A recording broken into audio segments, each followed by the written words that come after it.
Iako kad je u pitanju sigurnost, često puta prvo pomislimo da su važne procedure, analitike i slično, potrebno je imati i jako puno kreativnosti kako bi iznalazili nova rješenja koja bi mogla prevladati postojeće probleme.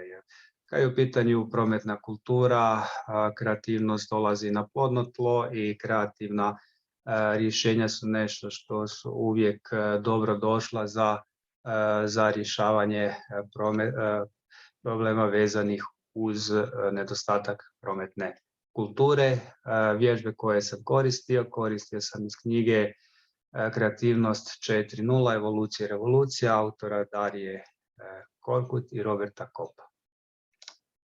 Prva vježba koja je ili metoda je metoda frakcioniranja, odnosno ako imamo određeni problem, pokušati ga razbijati na manje dijelove i na taj način doći do određenog rješenja.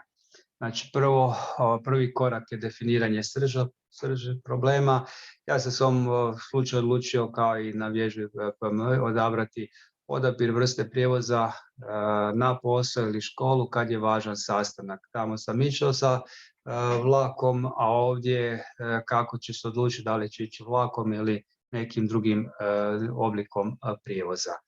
Nakon toga se taj problem podijeli na dva zasebna dijela, pa onda se svaki opet dijeli na dva ili više atributa i jednostavno se ide tim korakom dok se ne dobije rezultat koji je zadovoljavajući za analizu. Sve se posebno provjeri i generiraju se nove ideje i jednostavno se spaja i ovakav šematski prikaz ili slika daje jednostavno omogućuje novu perspektivu i potiče stvaranje novih ideja. Kako to izgleda u ovom primjeru, stavio sam na sljedećem slajdu, odnosno na ovoj slici.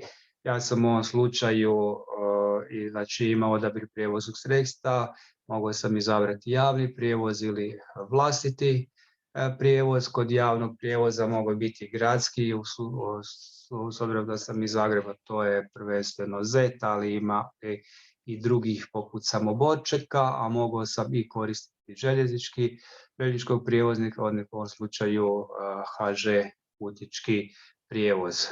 U slučaju izbora vlastitog prijevoza mogao sam koristiti bicikli, oni koji imaju moped mogli su koristiti moped, a ima ih i sve više koji koriste ove električne romobile. Isto tako sam mogao koristiti i automobil. Polako sam sužavao svoju priču da, s obzirom da korištenje gradskog prijevoza podrazumijeva prijevoz autobusom pa tramvajem, što je dosta dugo putovanje, a tamo sam svjesno naglasio da mi je bitno za sastanak jer je dosta važan ili recimo u slučaju da je to nekakav ispit na koji ne smijem kasniti, onda mi je od javnog prijevoza bliži željeznički prijevoznik i to sve ovisi ima li vlak svoje željezničko stajalište u blizini mjesta gdje trebam doći ili nema, pa opet onda moram koristiti neke dodatne oblike dolaska do samog odredišta. Kad je u pitanju automobil, ono što je dosta bitno, ima li parkirališnih mjesta u blizini ili nema parkirališnih mjesta, pa se mora dosta kružiti ili opet negdje dalje ići pa se snalaziti dok se ne dođe do odredišta. Najčešće,